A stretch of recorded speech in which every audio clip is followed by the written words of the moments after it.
We are live. Excellent. Okay. Now I can go over here.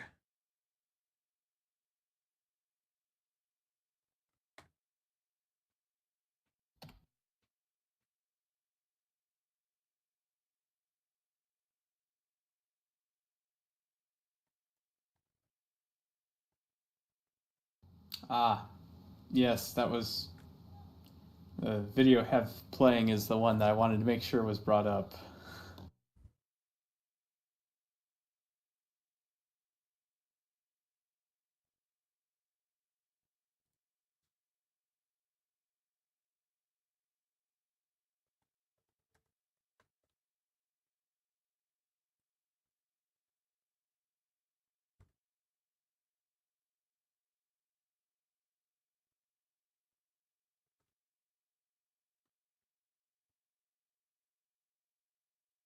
Okay, got all that ready.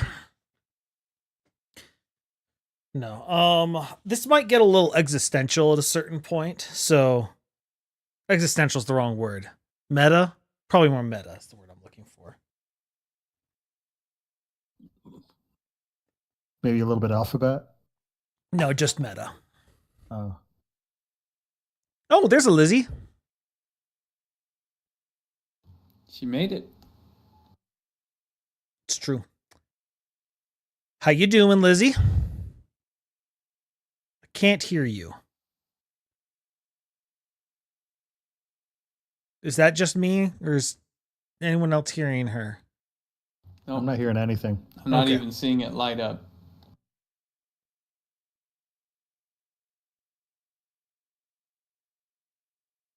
Okay, I'm seeing it light up, but I'm not hearing anything. Yeah, same. Which is weird. Do I have her muted in some way? No, I don't see anything on the Discord side. At least my side of Discord, I should say.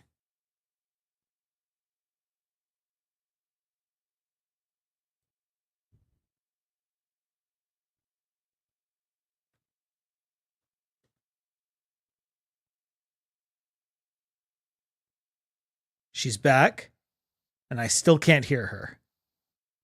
Why is it lighting up if I can't hear her? I can't hear her either. That doesn't Double make check. any- Hey, double check that your USB is plugged in, because when I was messing with the camera earlier, maybe it got a little unplugged in the back.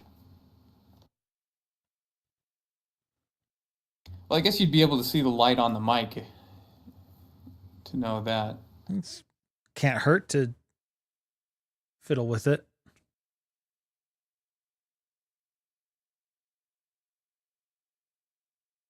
I'm trying to think how it's even possible.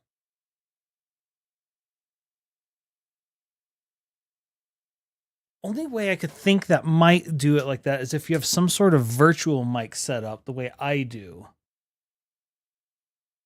Discord wasn't there we registering go. my Well, there it mic. is. Hi, Lizzie. Hello. I fixed it. Congrats. Did I accidentally unplug it slightly or something, or? I don't leave it plugged in, so no, it wasn't you.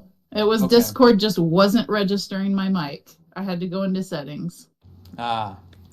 All right. Well, that's perfectly normal. All right. Well, I'm going to get us started. Hope everyone's ready. Here we go. Sure. When I was a humble lad, which was never, because I've never been very humble, but when I was a lad, a game called Super Mario 64 came out and it blew everyone's minds. Not only were we walking around to the third dimension, but we were physically walking through Princess Peach's castle. What we didn't know at the time was this was going to start a bit of a trend. While I wouldn't say it's the first hub world ever, I'm sure we can come up with some other examples. This is definitely the one that started the trope. And that is the topic for today, episode 54 of I Think We Overleveled. We're talking about hub worlds because they exist at a very interesting spot. And so let's just start with this one because this is sort of the example of a hub world. Was everyone else as blown away as I was as a kid? Oh my goodness.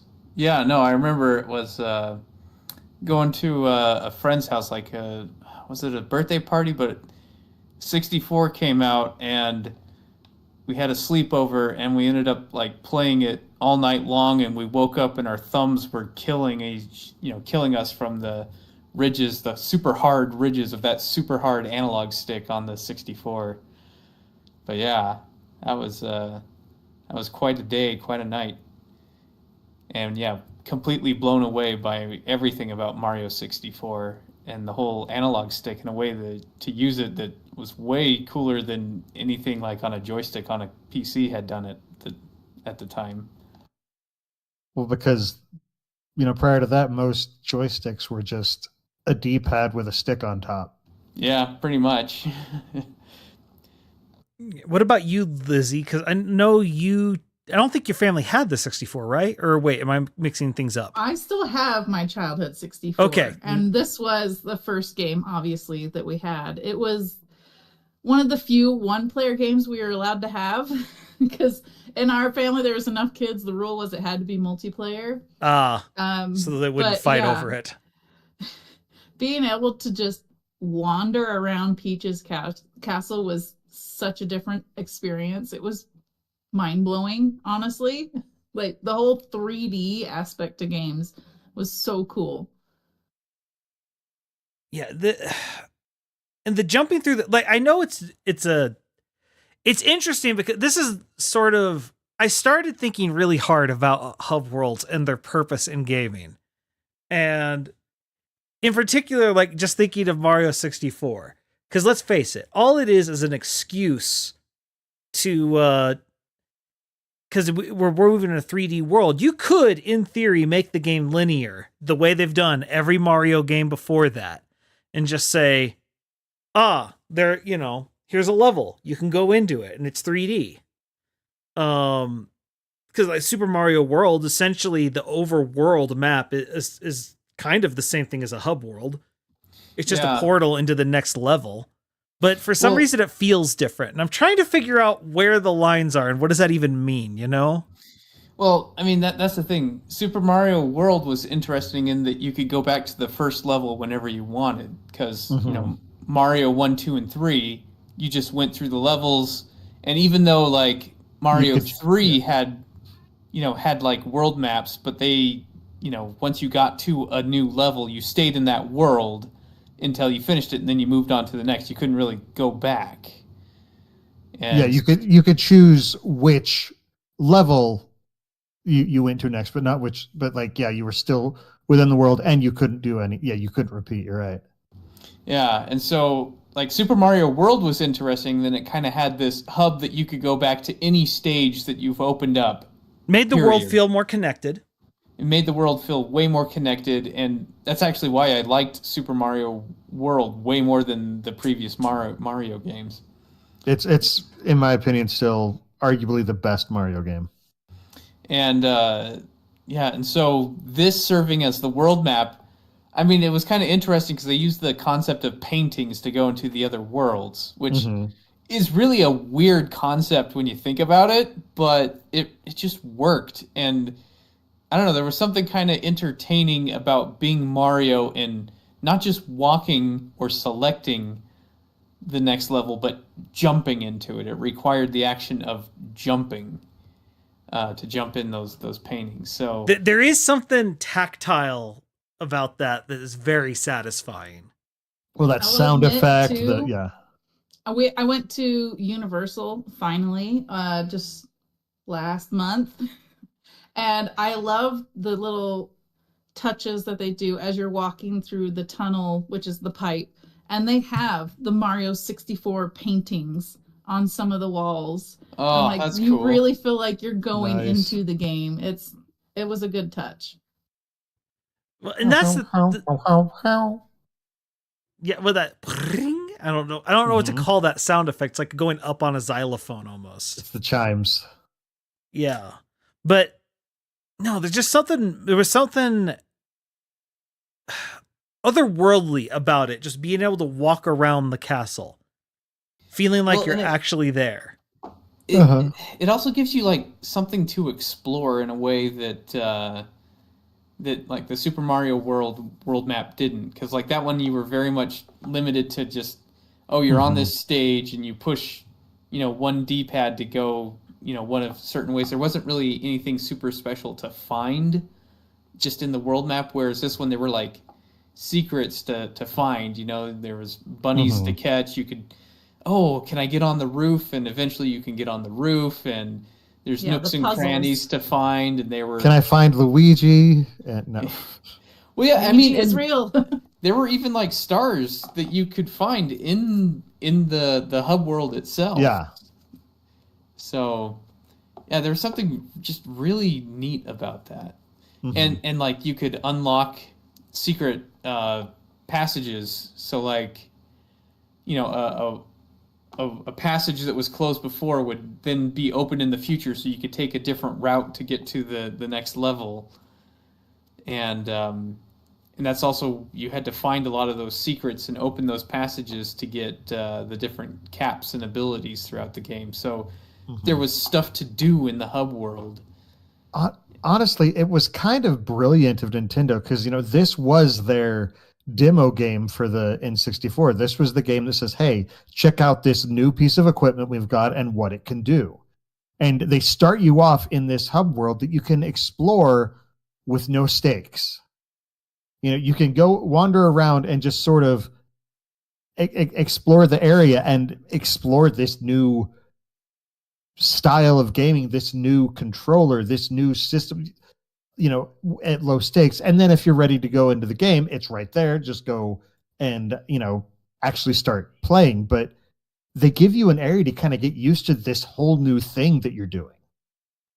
Yeah, that's a good point. Yeah, it does sort of act like almost a tutorial. Well, at the very beginning, it absolutely is a tutorial. I mean, the Lakitu brothers are talking to you, telling you how to use the camera. But it's just it's sort of a wander around, figure stuff out, and then when you're ready, go play.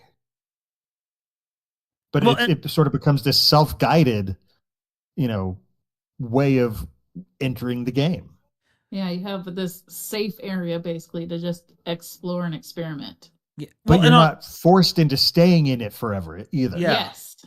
I like what Looney said about it being sort of interactive and the way the world worked together with the levels. And I don't think any world did it better than the hub world in Banjo-Kazooie in this regard, where every single stage had a Gruntilda button that would open up something within the overworld. Mm-hmm. So that it made it even more interactive. Mm-hmm. And plus just the fact that when you walk into Gruntilda, like, first of all, you see a mountain with her giant fat head on it. And then when you walk in, the first thing you hear is her witch's cackle. And then just and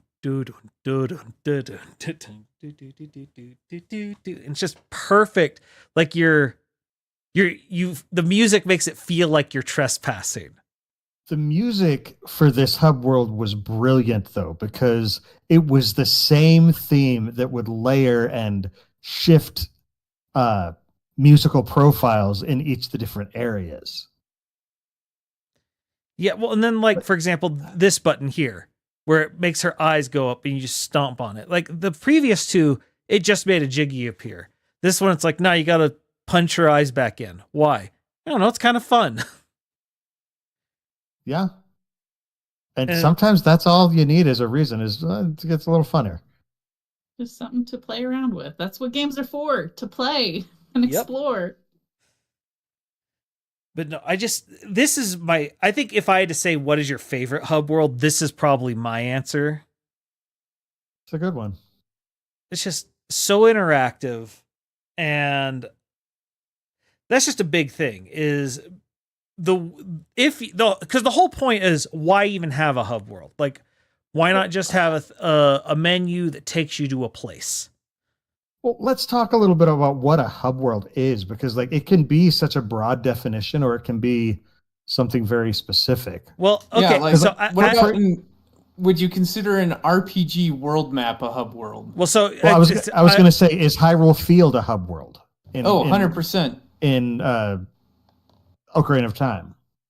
Hyrule. Yeah. No, it's not a hub world. That's an overworld, I would say. It's See, and this Right, is but something. then what's when the you difference? mentioned when you mentioned the topic, Loonstar and I were kind of like, okay, is this a hub world? Is this just a world map? Is this just a map? Is it a menu? Like, how do you define hub world versus? Yeah, and that's options? sort of, I've been trying to struggle there. It's like, where do you define these things? Because there's a lot of so there's actually a specific thing I wanted to touch upon and ask a question, because I started this saying I doubt that we would argue that Mario 64 is the very first hub world.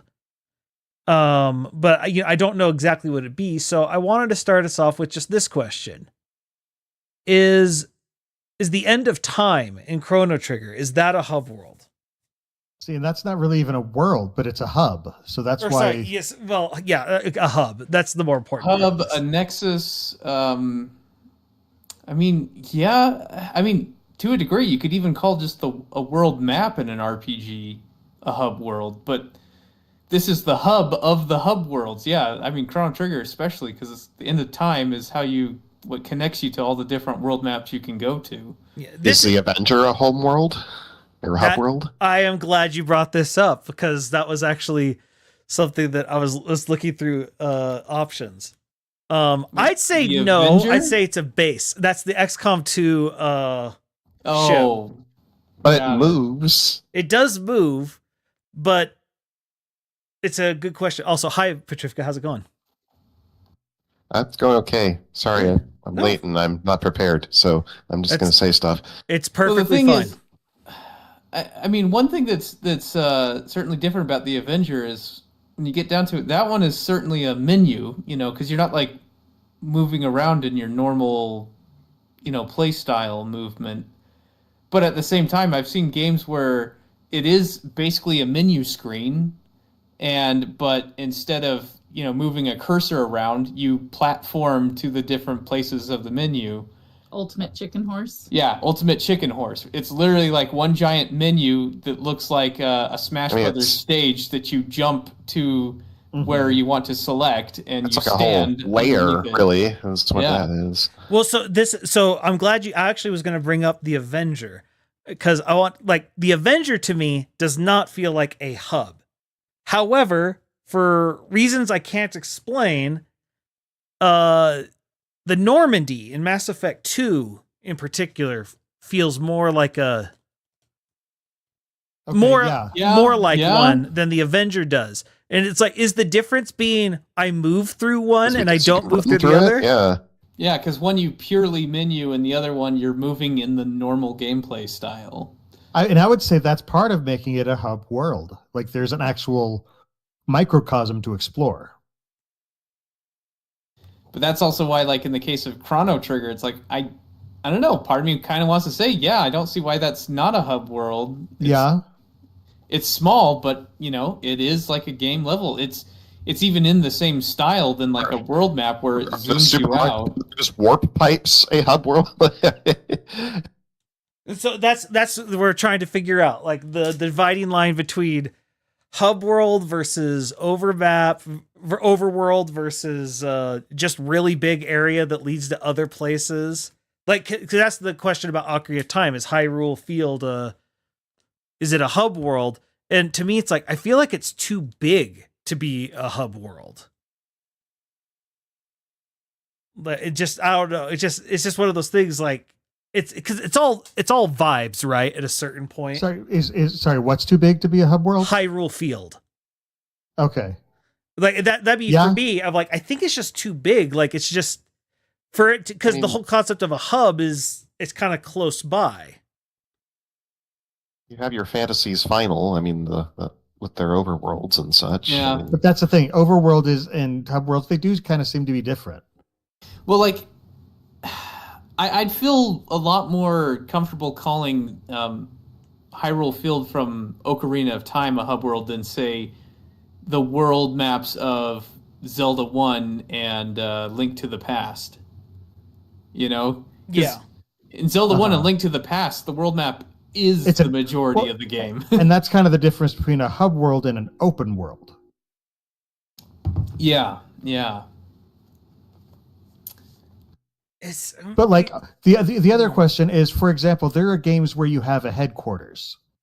Is that a hub world? For example, like I just finished doing my replay of Suikoden 2 because of the new HD remaster of it. And in each of those games, there is you recruit characters into this giant base that you upgrade and wander around. And in many ways, it feels like a hub, especially after you unlock the ability to teleport. Is that a hub world or is that a headquarters? Or is there a difference? Boy, that's a good question. and I think it's gonna have the unsatisfying. It depends. Mm-hmm. Well, and like, I mean, take Breath of Fire 2, you know, because that also has a town you build up. And at the end of the game, you can literally fly it around and land on, you know, right. land it where you want. I mean, Balam Garden. Uh-huh. Oh yeah, Balam Garden does that too. Is it a hub world? Is it sorry, a what's headquarters? Is Balam there a Garden? difference? It's from Final FF8. Fantasy Thank VIII. you. Though I would say Laharl's Castle from Disgaea, I think that one would qualify as a hub world, though, because in between stages, that's where you go every time, and you know that's where everything is.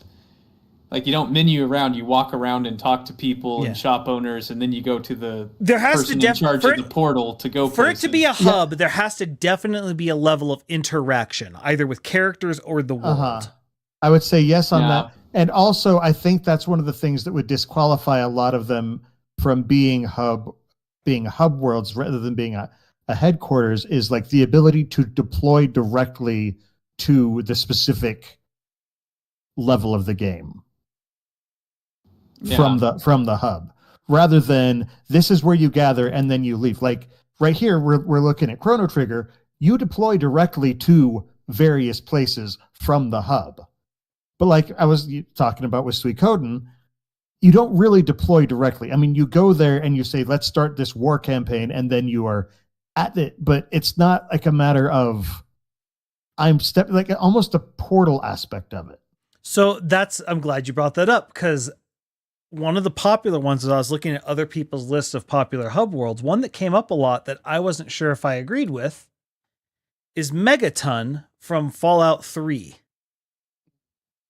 No. See, and that's almost more like a headquarters, isn't it? That's like Starter Not a Town. No, but you do keep on coming back to it, like the way you do a hub. Kinda. And so, see, and it is your home base, and so, but this is where I was kind of myself like, does this count? And I don't yeah. consider it my home base in Fallout 3. Well, I kind of feel like that'd be like calling any home you build in Skyrim as your hub when it's just a location on the map. I mean, there's a town called the Hub in Fallout 2. We call it. You mean this well, and hub? that's where it's like, I think it's more like this is a headquarters rather than a hub world. I came prepared for the hub. But it's like, you don't build a base there. It's a trading. But it's center. literally It's called the hub. It's the perfect line of play. I mean, that's why I mentioned Sigil. Yeah, if you have a video for that, by the way, if you could even load that even Sigil seems too big, in my opinion. Sigil is literally a world of hub. It is shaped like a donut, and it has portals to every single realm. I mean, the thing it said it was City of Doors. I'm just thinking, in Planescape Torment, you spend like the first 15 hours of the game Sigil. The main part of the game basically is in Sigil. That's it's Planescape. Like the majority of the game is Sigil. That's Planescape in particular. But I mean, this is kind of straying into tabletop RPG stuff. But I mean, we're nerds. We can take it. The Dungeons and Dragons lore. I mean, it's like you go through Sigil often to get somewhere else. That's the one that's toroidal? Yeah, a donut. Okay. I don't know. I mean, I never had a campaign that we went through Sigil other than Planescape. I mean, well, yeah, just Planescape Torment's the only time I was in Sigil, and that's like the majority of the game. So, Tim and Chatter had our little merry band spend some time in Sigil. I remember that. Okay. Not sure if Splice remembers, but I don't remember Is this. that- Was I there for is that- that? yes, think this yes. No, I think this was before he joined because this is when we ambushed. This is where we ambushed the guy, isn't it? Well, I don't remember now.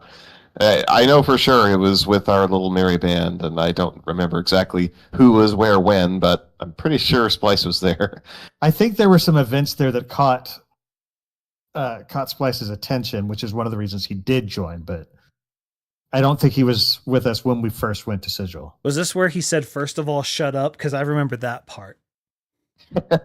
Probably. It may have been one of the times. Still one of my favorite quotes ever. First of all, What are we shut watching up. right now? I was trying to find there's what Sigil. Wait, no, that's Final Fantasy IX. What is this? I There's thought. some Doctor Who in there too. So He just pulled up some D&D lore video, I think. Yeah, well, I looked for walking around Planescape Torment, and it's like Sigil Lord. It showed the toroidal ship. I'm like, oh, okay, this looks good.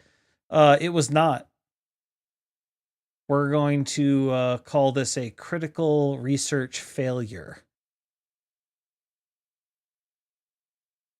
Anyway, City of Doors. Well, Yay. Well, one of my favorite hub worlds of sorts, is one that I think each of y'all will actually recognize, but it's actually very, very specific to this small group. Okay. And it's a testament to to Splice's unemployment. Well, no, that's Rainbow Road, but this is at least a minor monument. Indeed. So this was from our Minecraft server way back in the day. This is from the alpha. Yes, back from the alpha. And this was Demolition Day, which was basically a day we were going to reset that or do some server maintenance. And so everything that happened was like over for the next 24 hours wasn't going to matter. And so we just went in to destroyed everything. And this is when we destroyed the Watchtower. So Which was our hub world.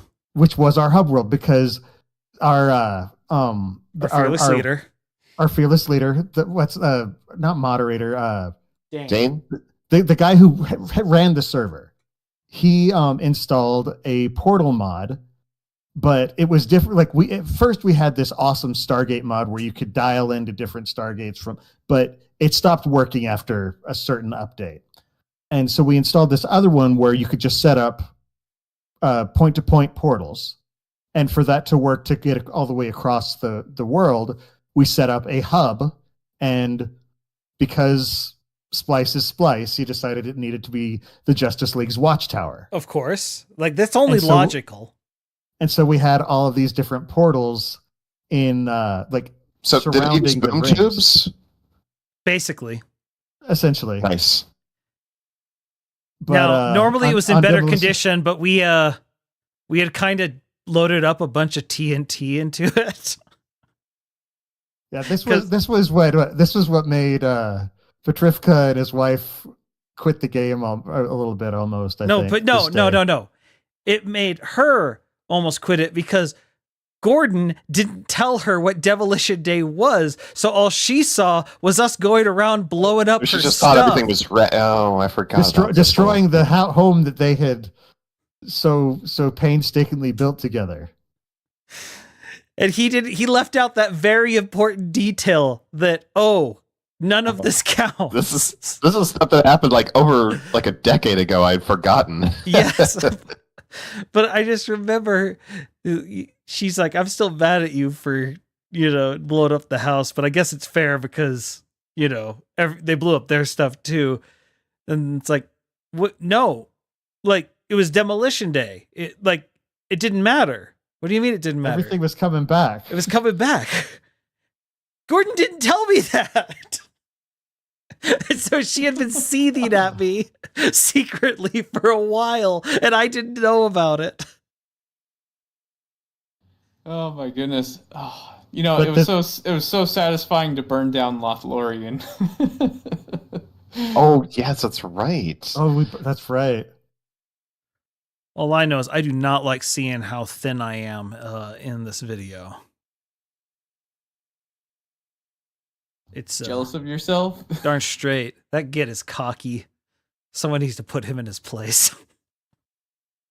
Look at that blowing up. There is very little more satisfying than TNT chain reactions in Minecraft. I thought you might have I mean, the Death Star one too, though, right? Yeah, somewhere. I have that somewhere, That's the one I always remember. but I thought you would appreciate this video. Well, do you remember the Yamato cannon? Oh, I remember the Yamato cannon. I don't think I've seen the Yamato cannon. Yeah, so Dane, his project was to make a giant battle cruiser, and From he StarCraft. made from StarCraft, and he made the actual cannon. I think he made it out of bedrock, so he could fill it with TNT and launch the TNT out and use Oh my it like goodness. a cannon. Yeah, it was kind of awesome. But yeah, so there's custom hub worlds that definitely, that definitely exists. Another one I just want. Oh, what's Spyro? Okay, Spyro, yeah. Spyro seems like a game that has. I don't remember it well enough. Fire It's my definitely. brother's Yeah, game. it was. Yeah, It definitely had a hub world, and it was definitely trying to just kind of get the same feeling as Mario 64. mm-hmm. It had some stuff to do, some people to talk to, and some level of platforming to get around. It was decent. There was nothing super special about it. well, there was one I wanted to bring up. I already brought up Gruntilda's lair. Mm-hmm. There's a fan-made project called Project Dream, which is basically them remastering Banjo-Kazooie. And here's their version of Gruntilda's lair. What in the? It's made in the Unreal Engine.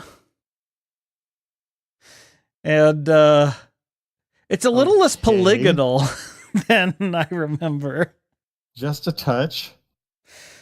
No, so they just Feels been working. wrong. Updated graphics. It It's- looks wrong. It There's looks so Actually, wrong to me. it looks kind It's of the awesome to Jaggies. me. It's the Jaggies. I kind of love it. No, it's one of those things. I love this concept of fan-made remasters, and I'm just like, hey, what if you guys actually remastered it though, and tried, to get my money? But video game companies don't seem interested in my money. That said, I am also okay with them not just only focusing on remasters. Give us good new stuff. Yeah, the That's what ukulele was. no, it's a spiritual Yeah. successor. It's just something different. The fun part is, apparently, when they got bought by Microsoft, Rare's original idea of their first game for Microsoft was they wanted to do a Banjo-Kazooie remaster because it was 10 years later, and 10 years later back then in video game terms was like, Was an We've eternity. we've skipped 2 generations of technology. But their pitch was basically it would start off as a remaster, and then as time went on, the game would start venturing off into its own and start breaking its continuity. And it turns out it's a whole new game, but they would sneak it in type of thing. And I'm like, Oh, so they had the idea before Squaresoft had it. I was with going to Final say, Fantasy. so like Final Fantasy VII Remake. yeah, and just, way earlier. They tried to do it and then said we don't have the technology. And more like Microsoft was like, hey, we want you to make new games. How about this nuts and bolts thing? How about Connect Adventures? They have Minecraft. They literally have a money printer. I don't think they had Well, they didn't- Minecraft at that They didn't have point. Minecraft yet. Well, they sure do now. Yes, they do. But yeah. I never played ukulele. It really feels like Banjo-Kazooie. Yeah. I got it and I started playing. I'm like, oh, this feels nostalgic even though I've never played this game before. I really liked it, but it didn't grab me as much. It felt like it was packed a little bit too tightly. What do you mean? Sorry, that doesn't. I just felt like as I was walking around, there were all sorts of things just saying, "Hey, check this out! Hey, check this out!" It was like with that was one of the nice things about Banjo-Kazooie was the pacing. where it's just like they'd introduce something new a little bit later. Well, this one, I just felt like I walked into the first world and they're like, hey, here's 6 million cool things. And I was just like, I don't know what to go for. Too much front loaded. Uh-huh. I didn't have that issue. I did. I don't know. I liked it. I didn't have that issue because I don't get me wrong. I loved it. I just couldn't. I didn't ever beat it because I just felt so overwhelmed. And it had a pretty involved hub world, because the hub world got bigger over time and there was more stuff to find, and I don't know, it was a pretty good hub world. Yeah, it was, as you unlocked different awesome movements, game. You had more areas to check out to find more levels. Yeah, they sort of added a Metroidvania element into it. Okay. Yeah. I mean, there was always somewhat of that with Banjo-Kazooie and unlocking new moves, but yeah, I would never say it like fully ventured into Metroidvania. Well, and neither did this. It was just, like I said, an element of it. Gotcha. And it even had an arcade where you could play like old school arcade games in the game from the hub world. They were retro style arcades. Huh. So like climb on top of a giant arcade cabinet like and then Donkey so like DK64, yeah. Which I don't remember liking the hub world there. It felt. Now what about? Yeah. Speaking of Kong, DK64 was just padded game. Yeah. Now what about Animal Crossing? That's just all hub world. Does it count if all it is a hub world? No, but what I'm saying is it actually kind of feels like a hub world. It's more of a log. But that's the entirety of the game. The only time you leave it is to go to like Captain's Someone else's island, or what I'm saying is it's kind of the feeling that most hub worlds have, but without it being a hub to really anything else.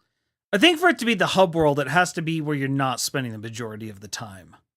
It just I agree. I'm not saying it's an actual hub world. It's just. I'm just saying. Yeah, it's just sort of the vibe of a hub world. Like, are we going to talk about The Sims then? You know, like you have the neighborhood and the individual houses. All the bodies at the bottom of the pool. Then you let them hit the floor. All the burned down houses with... The Sims really is a dystopia when you think about it. All the haunted houses with pools with no way to get out of them. No, the Sims is horrifying. Moats typically, but you know. No, I'm talking about the pools where the Sim goes swimming and then they remove the ladder and the Sim drowns, and so it's haunted. Because they can't climb out without a ladder. Exactly. Yep. All right, so talking about the feel of a hub world, what's interesting in MMOs is that certain cities become hub worlds over time. Fair. Shattra City was the first time they really did one in their first expansion. It's very interesting because it's an example of a multiplayer hub world. And so it's got portals to all the major cities and flight points to all the major cities. And a lot of the, quests come back here. And so it's definitely the hub, but it's also in an open world. I don't know. It's just an interesting example. Like, because I haven't played a ton of multiplayer games, let's be honest. So I was wondering if there are other multiplayer hub worlds that you guys can think of. Just adding one now. Okay. Guild Wars 2, the Lion's Arch. So Lion's Arch is it's like the main town of the game, like the main big city. Okay. And it's huge and there's so much to explore. But the thing that's special about Lionsgate is if you could see here on the map where they're kind of talking about it, you see those little purple circles? Mm-hmm. Those are portals to different sections of the game. So it literally is a hub where a bunch of portals are all grouped together so you can go from one area to the next very quickly. And it's kind of the central town, and often when they had like worldwide events, a lot of it would start at or happen at Lionsgate. Like they had, special limited time events where Lionsgate was being attacked, and so they wanted everyone to come to the hub and defend the hub. And at one point it gets destroyed and then it got rebuilt. So like there's more than one design of Lionsgate, because as the, I guess, in-game story progress, well, not the like your characters in game, but like the updates story progressed, stuff happened to the hub that didn't happen elsewhere. But yeah, it's definitely an MMO multiplayer hub world. And this is usually where you'd go if you wanted to find parties or trade stuff. Okay. And there was a lot to explore and hundreds of people there. Yeah, because I am not familiar with Guild Wars at all. But yeah, similar thing. As soon as you mentioned it, I'm like, oh, this is like the epitome of a hub world town, city in an MMO. Well, there's a very different feel to it whenever it's a MMO with all the people going around, just because it makes it feel much more alive than anything else. And you'll just see random crap that you're just like, what? What's going on? And it just does that thing where you're just like, I want to figure out what's going on here. Like, why is everyone walking around on Kodos at the same time? What, did something happen? And I don't know. I loved it. Let's see. What was the other one? Someone put here, this is one I am not familiar with at all. Lego Hub Worlds. So Who put this here? Oh, I added this one in. Okay. Just because it was one of those, it felt like it's just a clear example of a hub world, because each, like right here, there's a hub. You can actually go between the episodes of the show, or like, episode 1, episode 2 of the series. And then within each of those episodes, you can go to the different levels within it. I mean, it's basically the epitome of a hub world in this sort of context. Gotcha. Okay. I prefer Lego Batman because it's the Bat Cave. That's your hub Oh, it world. absolutely is. I just put this one because I would think this was the very first Lego game that I played. That's a good one. No, I think this never is the first played Lego game that they made, isn't it? No, they've been making Lego games for a long time. I only know this because Scott Sorry, the recently... the first 3D Lego game, I think. Based on an actual... Really? Scott the Woz... Lego chess. I was pretty old. I think this was just the first one to get really big and sell a ton of units. Scott the Woz recently did an entire video on Lego video games. And they had been dipping their toes into 3D back on the PC. Really? Yeah, I was quite shocked as well. Like with other IPs as well? No, original stuff actually. Okay, so well, because Lego Star Wars is the first like IP based one I remember seeing. Yeah, I can't speak. I can't speak to that. I just know. And it may have just slipped past me before. Yeah, I there was a Lego chess video game that was fully 3D that I played in 1990. Late 90s. There was That's one. Not quite what I'm talking about. I'm talking about this style of game. Yeah, there was one that it's sort of he goes into it. It's the example of like basically kind of the proto version of these style of games. The proof of concept. Yeah. And then they started getting IP and they're like, wow, this just prints money. Mm-hmm. We should keep doing this. But I mean, it's basically exactly what we've described as a hub world. It's a place where you can enter each of the different areas of the game. It's where you interact with characters. It's where you do like a lot of the side content and bonus games and stuff like that. Yeah, I was not familiar with this at all. Honestly, I do think hub worlds of this style, I think was mostly happened in the 64, PS1, PS2 era.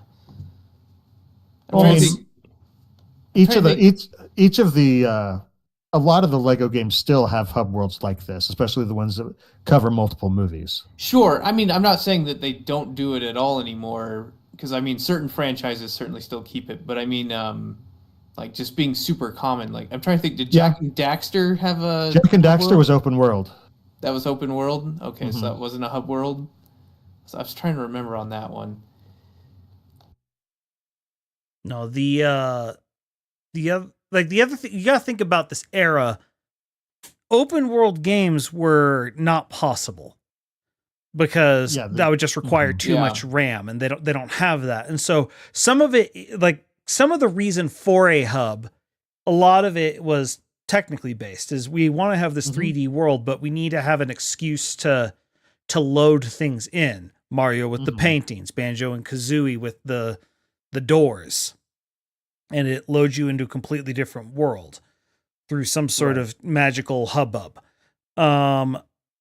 Whereas these, it's like they're literally treating it like episodes, so it works really well. Yeah. But yeah, it was a lot of it was the technical limitations. Open worlds became a thing. Yeah, that's what I think killed off hub worlds for the most part, was open worlds replaced them. There wasn't a need for them anymore. Yeah. Well, and that's the thing. It's, you got to ask yourself, if you're doing a hub world, why? Well, and the thing is I think we're actually at the stage where people are getting tired of needlessly big open worlds, and they kind of, I think today actually would be a good time to return to hub worlds where it's a bit more focused experience. Well, and with even though staying within the open worlds, you can still, like, a lot of them have replaced the hub worlds with what we were talking about earlier, more like a headquarters. It's just a place that you return, but it's not necessarily a direct deployment, a loading screen, a way to hide a loading screen, a way to keep everything that you want to access and look at together. Because like it is nice, like we were talking about with the Normandy, being able to go through and explore this awesome ship that everyone's been talking about and look and get to know it intimately without it having to be a level that you're fighting through. Well, yeah, and also that one just worked with the story too, Like if your story sets up that it makes sense that you have a home base hub where, because you're a spaceship, you got to fly from planet to planet, like that one. I mean, that one was a necessity just by nature of the way the story works. What was the name of the ship in Knights of the Old Republic?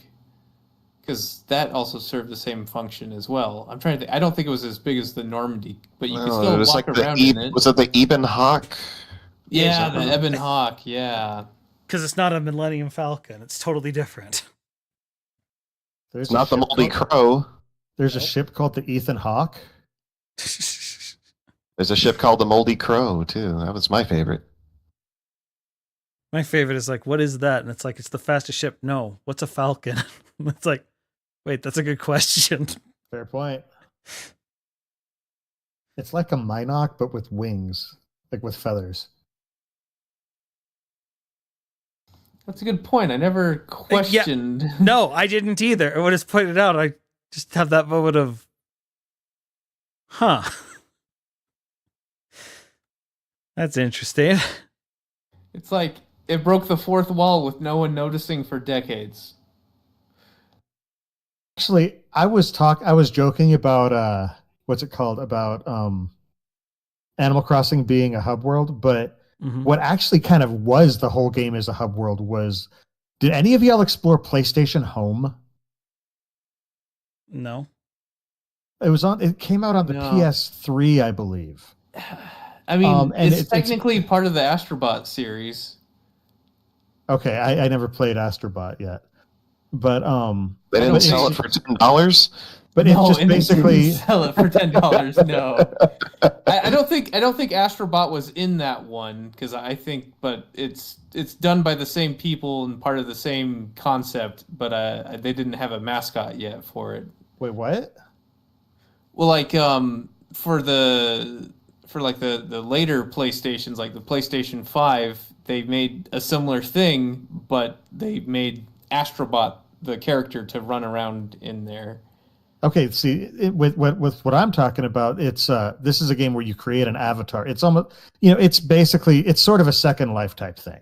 Okay. But it was just sort of a social, like they're what's the metaverse type thing? It's like that concept, but not virtual reality. Okay. And it was just a little, and like, but looking at it, it's like it really is kind of just a hub world. You have to enter it through a TV. What? That was more for Looney. So, but it's just, yeah, an interesting thought that just struck me. If none of y'all played it, then we can't really have a conversation about it. I mean, though, I can go from the same series though and add Astro's Playroom. Let me get that pulled up. Because do you want to? I was going to be like, do you Well, want to it's expound the whole, on it? I can't click on it while I'm holding down the button to talk, so that's why I always pause when I'm pulling up a video.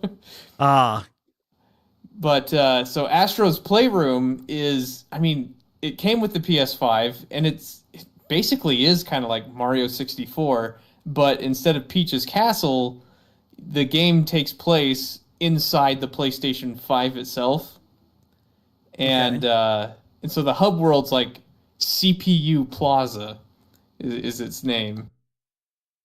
Let's see if it's Wreck-It Ralph. Like when they hang out in the power strip. And so, yeah, so you're playing as Astrobot, and you're playing inside the PS5, and it has a nice little hub world that as you get further in Astro's Playroom, you unlock stuff. Like there's actually a hub area that as you keep playing it, you unlock like, oh, here's a PS1 and a PS2 and a PS3 and all the different models with it, and you can interact with them. This actually looks really fun. Oh, yeah, and this is what comes with the PS5. Wait, what? I haven't.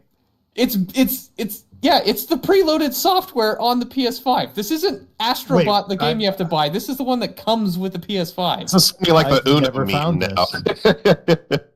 I've never seen Uno. I didn't play it until I'd already bought an Astrobot and said, oh, I should probably play this first. I'm like, why didn't I play this earlier?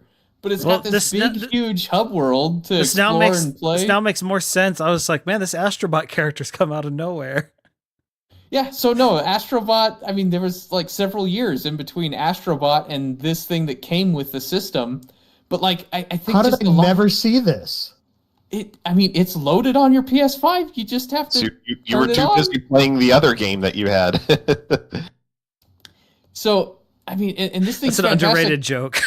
When you unlock like the PS1, for example, you could jump on the power button, and it'll play the sound of the PS1 booting up. I mean, like it's. Oh, it's like the Yes, gosh.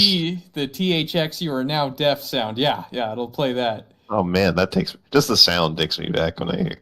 Yep. So Astrobot already had a great playable game before the new one that came out last year. And yeah, it came with the PS5, and I didn't really try it until this year either. And so it's got a great hub world. This looks absolutely charming. Oh, it is, and it's got references to like PlayStation games like galore, and so does Astrobot. Oh yeah, the Astrobot has like literally almost every other. Oh yeah. PlayStation game to ever come out. Like every now and then you find like a little Astro thing, and they have a camera, and it's like they're recording a scene from a PlayStation game, and it's including third-party games. Like, you know, you'll see a camera of like a little robot who's got Cloud's hair with a sword, and it's like it even had Wild Arms in there, like in Astrobot. So it's like, but yeah, this game's absolutely charming, and that's supposed to be the PS5 CPU floating around in that tank, swimming around, and it'll, you know, as you get close to it, it'll swim to you, so it's like a fish tank. How long is this game? It's got like it's got this main hub world that's the PS5, and then it's got a world to represent each of the generations. So there's like a PS1, PS2, PS3, PS4. And but this game is actually the reason why people are so annoyed at Nintendo over charging for the Switch 2 World Tour. And they're like, "Oh, but it's Right. actually a big game." It's like, have you played Astro's Playroom? Like, it was free. Like, and this is the tech demo for the PS5, but it's like a full-on game. Uh-huh. I mean, yeah, I think Astrobot, in like Mario games, there's probably closer to like what, 12, 15 levels, whereas this one's 4 levels, Still. still. Okay. But yeah, you own this game, Baggins, and you didn't even know it. But yeah, see, like right now they're recording, what game would that be? I don't know, but they even like show like Parappa the Rappa, and it's just a giant love letter to all PlayStation I games. need to check this out. Yeah. And it's very clear that they took a lot of hints from Mario games and other games when they designed this. Good. I'm fine with that. Oh, there's Ape As, Escape as, right there. as long as you're not trying to just like, recreate it and call it something brand new, I'm fine with that.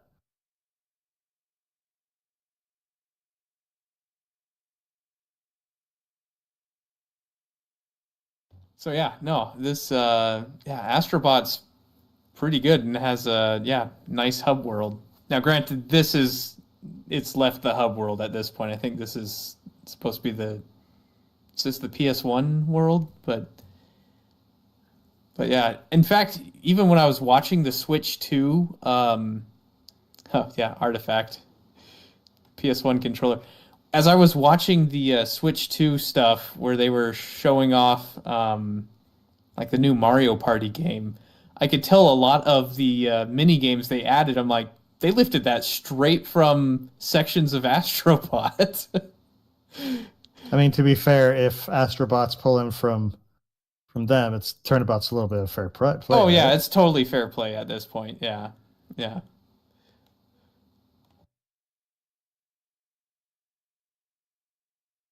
Oh, there's your you like this game, right? What the hiking simulator game that they're Death Stranding? Death Stranding. Oh, you're saying it so stilted, like you don't even care. Sorry, I mean, Not everyone. Okay. It's not everyone's cup of tea. Not everyone has but to love what you love. I Everyone, I everyone don't would be hate it. I I'm just did. indifferent.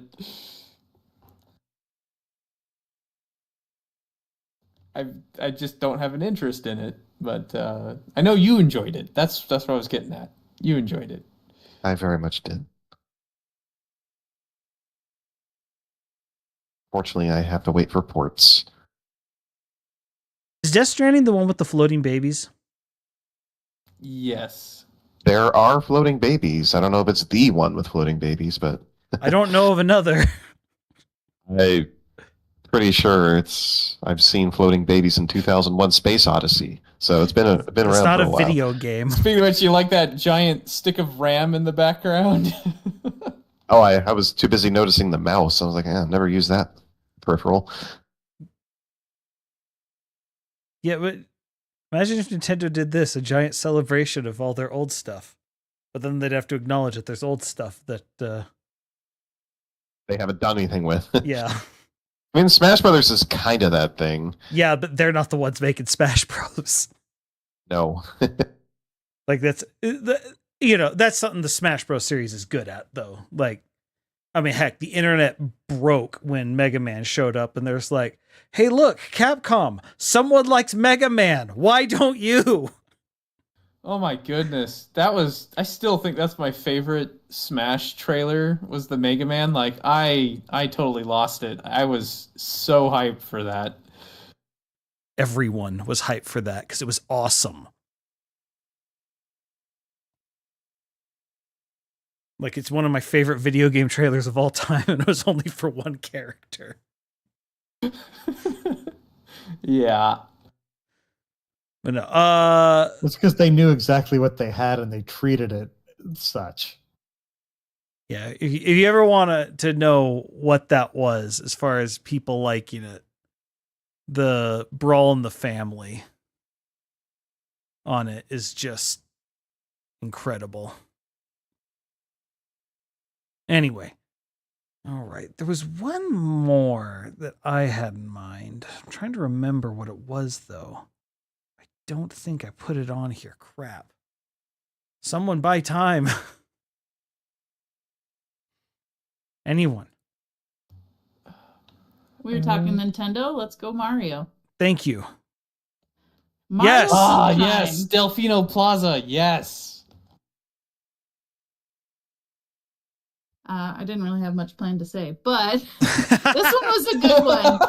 The music was pops. changing the subject. The music is a pop in that plaza, man. That is true. The music here is awesome. You're exploring. You're doing puzzles. Well, and I don't like this game that much, but one thing that I will say about this hub world that's a nice touch is the fact that the more shines you get, the brighter it gets.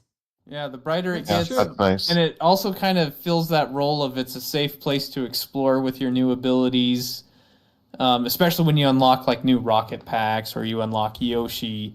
It gives you a nice safe place to try it out, and it also kind of, it's nice and chill, and there's a lot to do. Kicking durians around to make playing basketball with durians for some reason. Tormenting the civilians with your water spray. Yes, washing It them off. also gives you a place to like swap your nozzles if you don't want to be trying to find the nozzles within each level. This is a family-friendly stream, Lizzie. I was going to say, I'll swap my nozzles in private. Thank you very much. I don't know. Something about that sounds like a euphemism, but I can't figure out what it is. I agree. But no, it's a good, and it does what they needed to do, which is play a little bit with the formula they had already done with Mario 64. And it's, I think I actually played Sunshine more than any other Mario game. I think I had the most Really? hours in it. It just hit me at a right time, right? Yeah. Because I was in high school and I had a lot of disposable time, so to speak, and That is an important ingredient. yeah, this kind of hit. I mean, I especially enjoyed in Sunshine the throwback platformer areas. Ah, yes. Oh, yeah, I did love those. Other Mario. The music is really good, too. Those were my throwbacks. favorite part, because I didn't really like the nozzle mechanic, the flood, but I did like moving around without it. And those were challenging too. Those were They were pretty tricky. And those kind of inspired a lot of the Mario Galaxy levels. Yeah, they did. Oh, goodness. Part of my problem with Sunshine was, Mario 64, I'm like, yeah, I'm going to get all 128 stars. Yeah, and it was fun. I'm like, yeah, I did it. That was all fun. Every one of them was fun. I told myself, all right, I'm going to get all the shines. And that he did not get all the shines. That is a horrible mistake. I realized I had more to life than getting the shines, and even though I played this game a lot, I did not do that. Some of the shines are torturous. I said I need to get all the flags in Assassin's Creed instead. Oh gosh, such a letdown. Which I also didn't do. Was that? I'm trying to think. Is getting all the flags? I'm trying to remember. Was that worse or not as bad as getting all the feathers from Assassin's Creed 2? It was. I mean, it was just drudgery. It was just drudgery. And there was no reward at the end. I'm trying to remember if I did all the flags or not. I did do all the flowers. And I think you get a Chivo, maybe. I don't know, man. It wasn't worth it. Yeah, I think it was just sort of a winner is you type. Honestly, that could be a whole topic, pointless achievements. But oh my goodness, the shine sprites, some of those were so bad, especially the pachinko machine. That was going to bring up the pachinko machine. That's the one. Pachinko machine. That one made me rage quit. What was the pachinko machine? It was a secret area in Galaxy. That's because I didn't play Galaxy. Or not Galaxy, well, sorry. in It's Sunshine. Sunshine. Sorry, I'm grabbing the wrong Mario. And the physics are wrong in it. They're Yes. just completely wrong. That's the best description. The physics are wrong in it. And basically, it's like they custom wrote the physics for that one stage to make everything very slippery. And it's like, no, this is going to feel like a pachinko machine. You're know, going to get shunted, Oh my and goodness. there's no visual way to do it. It's like, it wouldn't be so bad if you could play it in debug mode where you could see all the shunting hit boxes to avoid. But Slippery controls are probably the most, they'll make me quit anything. That's why I never played Jet Force Gemini. Yeah, it's an issue. Hate slippery controls. Boy, do I have the game for you. It's called Ice Climbers. And by that, I mean you're going to hate it. Anyway, no. Probably right. But no, I will say, as much as I say I don't like this game overall, there are very few examples of a game better of watching speedrunners play it. It's just a different game. I literally don't know how they do some of the stuff they do. I'm like, how They do you spray like that? I don't know how to do that. Must sequence break and stuff too. Oh when yeah, they fight the manta ray, my goodness. I don't know how they do that. It's But like me it's playing. It's how fast they start moving. It's insane. It's like me playing Satisfactory versus Looney playing Satisfactory. Very different games. Yeah. I was telling Splice, because I saw your world and I'm just like, we are playing two very different games.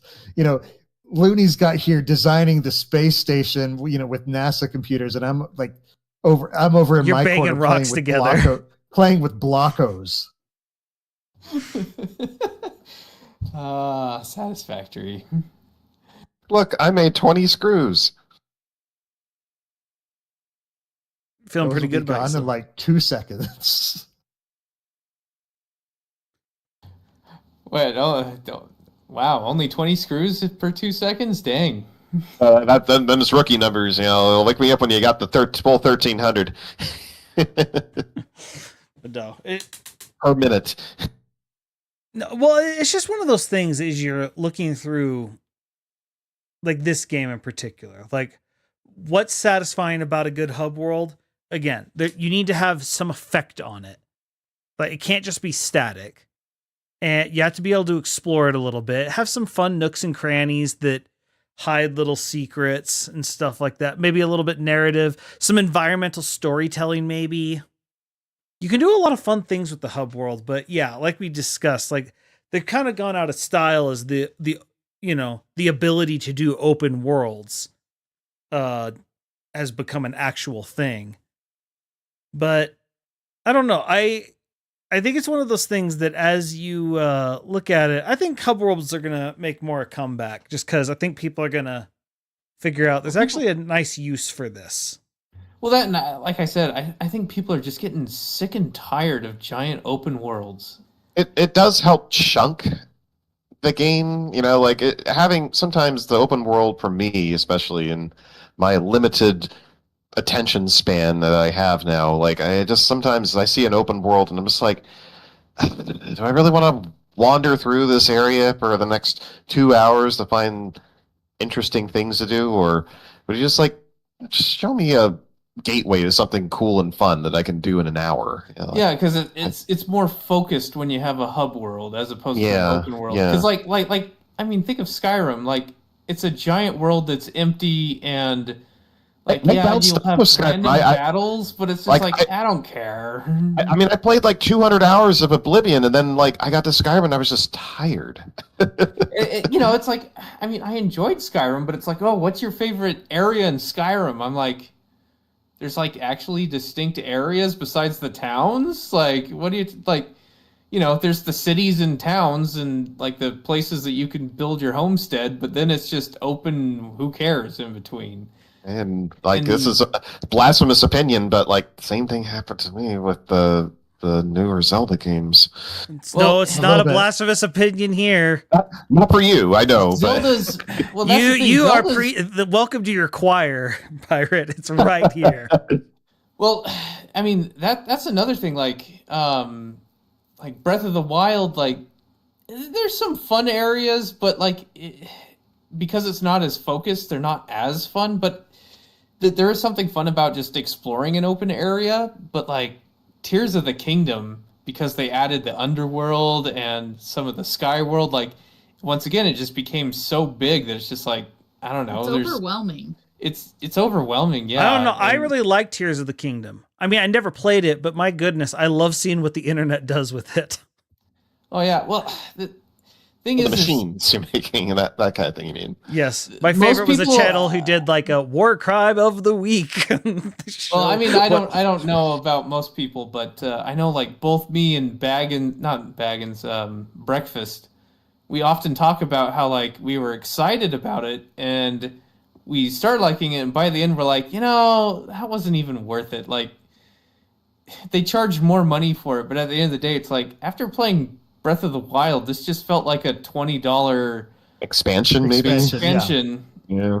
Well, and honestly, it's one of those. I like the game in concept. I just don't want it to be Zelda. Like I don't want that to be the future of Zelda. Well, like in another game that I think it's too open to where I don't care about most of the map is that Horizon Zero Dawn. Like I enjoyed the game, but like I really liked Horizon Zero Dawn. I mean I liked it, but I'm just saying like okay, I remember like the dungeons and the The specific open areas world and the towns, but the Horizon Zero open Dawn world is the worst part. I agree. What? Why? Wait, I'm sorry. It's boring. The open world is boring in Horizon Zero Dawn. Yeah. Yeah, I haven't Yeah. played it, so I'm just sort of trying to. Yeah, Like, I mean that's what I was getting at. The combat is hecka fun. In fact, that was by far the best part The for me. combat's amazing. Like especially like hunting the big, like the T-Rex storm thingies or- bird or the Yeah. T-Rexes or the bears in the second one, or are there bears in the first one? There's always the bears. mammoths. I don't haven't played remember. the second one, so I don't. I think the bear might be the second one. The combat is just fun. You're right. Combat's great. Yeah, Like but it's like in some open world games, I'm like, I'm going out of my way to avoid fighting, but not in Horizon Zero Dawn. I'm like, oh my gosh, yes, someone to fight. Yeah. yeah, I mean, Enough it was talk. fun. Like, Let's in like there were specific areas that were fun, like the fighting, doing the mission quest to assault the remains of Mile High Stadium. Oh yeah, that's that was right at cool. the beginning. That was really cool. Although But, they like- just call it Denver Stadium. Yeah, Yeah, they definitely Denver don't Stadium. have the rights to call it its legal name. Well, it's not even Mile High Stadium anymore. I It's- what told is it? you, your job is to teach your kids that it is that and fix this. The Empower Stadium at Mile High. I will cut Oh you. gosh. That's what it's called now. It's so We are bad. fighting next time I see you. Hey, I'm with you on this. I'm just goodness gracious, fighting me. I Why still don't you don't put fight crypto the Broncos, arena dude? at staple. I can't fight the Broncos. Have you seen them? They're offensive linemen. They weigh over 300 pounds. I'm limited to fighting you Well, why are you picking a fight with me when I agree with you? because you're about my size. It'll make it slow. fair. My goodness. It's all about logistics, really. But no. That's. I mean, going back to the topic at hand, I think the hub world deserves to have more acceptance, and because the open world thing is just honestly become unwieldy for. I mean, I don't know. To each their own. If you got a bunch of disposable time, like I did when I was playing Sunshine as a teenager, sure. But I'm not that anymore, and I only have sometimes only 2 hours to play in a given day, and I don't want to spend half of it traversing the area only to find that this mountain that I climbed just has some sprites on it, and that's it. Well, and that's sort of as time has gone on. Because look, let's face it, at the start of almost everything, it's like, why are they doing this? Well, because this is what they can do. And you're limited by the technology. And then they solve it, and then suddenly we never do the old thing again. One of the best examples, we're kind of we covering it. The reason hub worlds were so popular in this era, it's because everyone was doing polygon stuff that they never got to do again, and 2D games kind of got abandoned during this era. And then as time went on, people started going, maybe we should go back to 2D for some things. Like some things this works really well for. And I think right now, because RAM is just absolutely cheap in terms of you know, what it takes to process as a For program. now, It's like, oh, open world, yeah, let's do more. Let's do open world. And so it's sort of a, you know, to a hammer, everything looks like a nail. And then I think the next generation, you'll see people start asking, okay, well, but why though? And you start questioning things, which starts leading to examination and will lead to people deciding when is open world correct, when is hub world correct, when is a simple world correct. And there I mean, are some that are like merging of both. Yeah. Because I always try to think of Pokemon examples. But for this one, the closest I could think of is Pokemon Legends Arceus. It's more of a base camp than a hub world, but you have to always go back to Jubilife Village before going to a different section for catching Pokemon. So it's this nice, like, there is open world areas, but you have certain chunks, and you always go back to the Jubilife Village, and then you can decide what chunk of open world you want to do. So it's a nice blend between hub world and open world, and I think part of that was just because of all the Pokemon. Once you choose to go to a section, every Pokemon that's going to be there is already loaded and decided. And if you had done fully open world, that wouldn't have worked the same. Well, and I mean, if there's anything we've covered in this podcast is that as time goes on, it seems like the new ground, the undiscovered areas of gaming is, what if we shove this thing with this other thing and cross it over? What can we do with that? And it leads to things that you never thought you'd see at all. What if I mean, we heck, create this unholy hybrid? and sometimes it works amazing. what if we built a whole galaxy into this game? Well, I'm thinking of Elite Dangerous right now. Yeah. That's what I thought. I'm like, oh yeah, Elite Dangerous. Which Yeah, and that Great for me is kind of one of the things that Is eventually the universe a hub world? it bored me because there wasn't like a place that I really felt like was my own. Although I think they're bringing in colonization, which is basically building your own hub world, or at least a base of some kind. Yeah, I saw Elite Dangerous and I just said, "Holy crap, that's too much." It's yeah. cool, like up Yeah. to a point. Unfortunately, it's a lot of black in the end. It turns out space is actually kind of boring. Well, that's why I Until it's decided not. that I needed to get that game for breakfast because he definitely needs it, even though he doesn't have the heart to play it because he backed the Star Citizen horse instead. But, Oh, Brett. Look, But, it's not.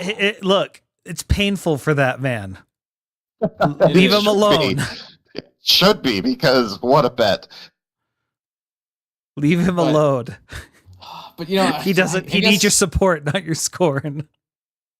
Well, just I guess going back to what you were talking about earlier, the whole like why was hub worlds the thing when they were, is because, well, that's what the technology would allow. And I think you're right. I think we're gonna start going to the stage where they'll finally start, to quote Malcolm from Jurassic Park, start asking whether or not they can, but whether or not they should. Yeah. Well, Like- it's with art. It's all you're always messing around with. Like, what's the new fun toy? Well, yeah, but I really think we're going to be coming into... This is why I keep saying I think we're going to come into a golden age of indie games. Because, all Just of the these... cost of AAA development, right? Yeah, the cost of AAA development, and, they're just looking at what they can do and how much money they could spend as opposed to what they should be doing. Well, and and because they're spending so much money, they're not willing to take risks. They don't And take risks, yes. any risk that they take, it has to be a Just buy huge risk. numbers. Yeah. Well, yeah, most people prefer to do the by the numbers, kind of Well, it's 'cause- blockbuster type thing. Well, when you suddenly have a couple thousand safe employees, you can't Yeah. afford to That- take the risk you used to take. That's Yeah. why I love these studios that intentionally remain small. Oh yeah, and that's McLaren. and the other Yep. thing is like especially if AAA games start moving to $80, I'm like, do it at your own peril. Do it at your own peril, because that's just going to open the door wide open for smaller studios to make a cheaper product that they just focus on what should this game have, what should it have, and why. Not what can we do, but what should it have. It's just And like they'll make better games for cheaper that are smaller, more focused, and more fun. And indies will start taking over. Like, hey, okay, Nintendo, increase the price if you want to, but I think you're just gonna lose market share by doing that. You're just gonna open the door wide open. Do it at your own peril. It's like, if you're gonna charge $80 for a game, it's gonna need to be a really good game. Yeah. And usually, I mean, Nintendo delivers pretty well on quality. I mean, Usually. but yeah, But that's specifically for first-party games. And I don't know. But then again, like, there are people like me and Breakfast that it's like, oh, Tears of the Kingdom's a great game, and we finish it and we're like, it wasn't worth $70, and I don't think it's like, if your next game's just going to be another Tears of the Kingdom and you're going to charge more than Tears of the Kingdom, I don't want it. I'm not buying it. Yep. I'm not going to buy it unless I can find it on discount for like $40. Yeah. Like, if I knew what I know now, I wouldn't buy Tears of the Kingdom for more than Right. 40. Well, it's like we discussed last week, where I said, after you're looking at the DLC, I've probably spent like $120 on Smash Ultimate. I don't regret that. It's Smash Ultimate. And it's like, that doesn't mean I'm willing to do that for any other game. And the other thing is, what they gave you at the very beginning was a complete game. Yeah. And you paid for stuff to add to that complete game, rather than them giving you a partial experience and then saying, oh, if you want to finish it. Knowing that it's like that and constant updates. Which is like, I know DLC constant is being free updates. Yeah. Well, yeah, let's face it, the DLC is subsidizing that somewhat. But I'm fine with that. I'm comfortable with that arrangement if you're actually doing good updates, which they were. So Lizzie, you were talking earlier about how Jubilife Village is kind of a hub world. Sort of, yeah. And it had like sections of open world. Are you fearful of what they're going to do with Legends ZA to make that more open world and less I'm really curious how ZA is going to work, because the whole game is just one city. So I'm not sure how the sectioning is going to work in that one, other than they've kind of showed that there's zones where wild Pokemon are going to reside. So I think until I have a chance to try it out, I don't really know. That's not how the internet works, Lizzie. We need you to have a snap opinion, and it needs to be strong and violent. Okay, well, my strong opinion is I'm excited.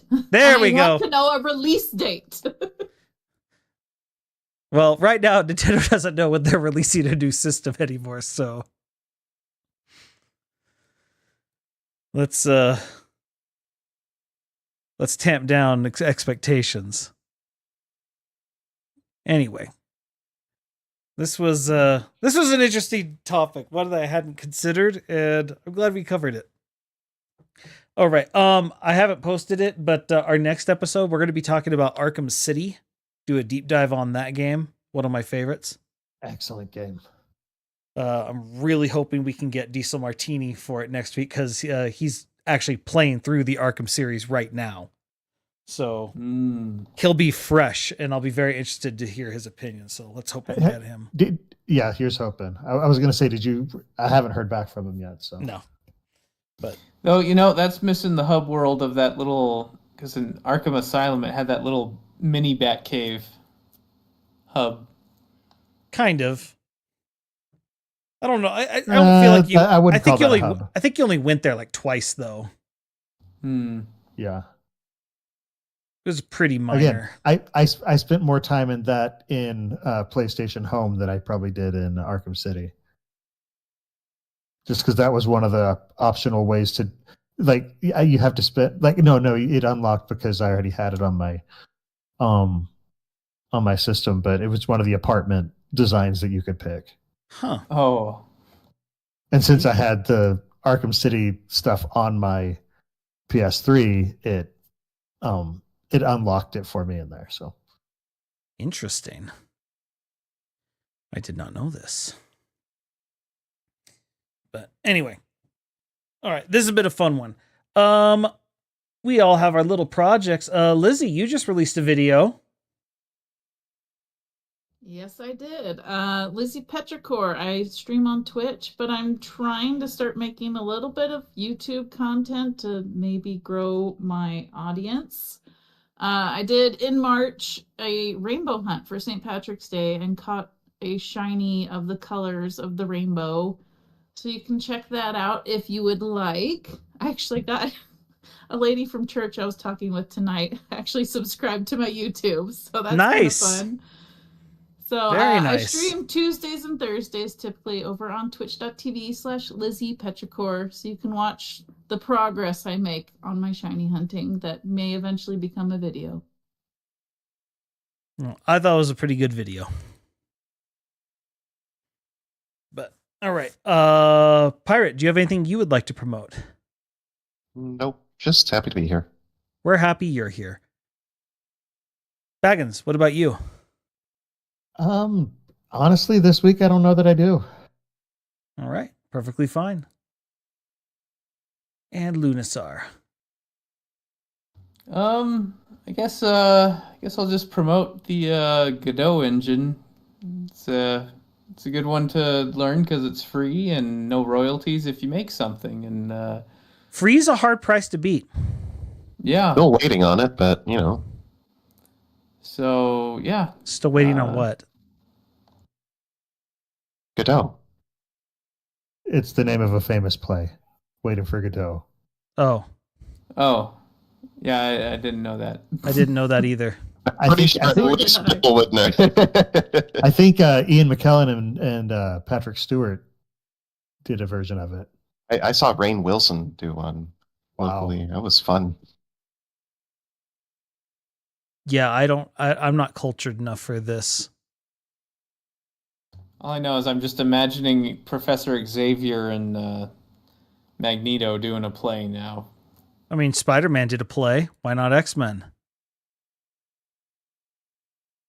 Why not? Fair enough. All right, and then you can find me twitch.tv/splicestream. I also am getting back into video editing, although mine is a huge project that, you know, by the time I finally release one video, it'll probably be a year from now. But what a project, because it's me finally going through doing Tales from the Infirmary, and I am looking forward to it. Oh, that's coming back. Hooray. That's Yep. such a great title. Yeah, some hero must have come up with it. No, but I'm really proud of what I've got going for it, just because I talked with the community and we're like, hey, would you rather me go one at a time, or would you rather me complete like a whole campaign so I know the end from the beginning and then make the videos that way so that I can do like build-ups and payoffs? And they said I should go the entire campaign. So I'm having to film this entire campaign cinematically, which is bringing it to an absolute grind in terms of filming it. But my favorite bit I have is I'm saying all the gene therapy clinics have put out all like the plastic surgeons and the brand people from Hollywood, and so they're working for us now, and we're doing a propaganda campaign, and that's why everyone comes out looking, you know, either they're built like gods or goddesses, and I'm quite proud of it. It's going to be fun. But yeah, so twitch.tv/splicestream. It's going to be good. Well, guys,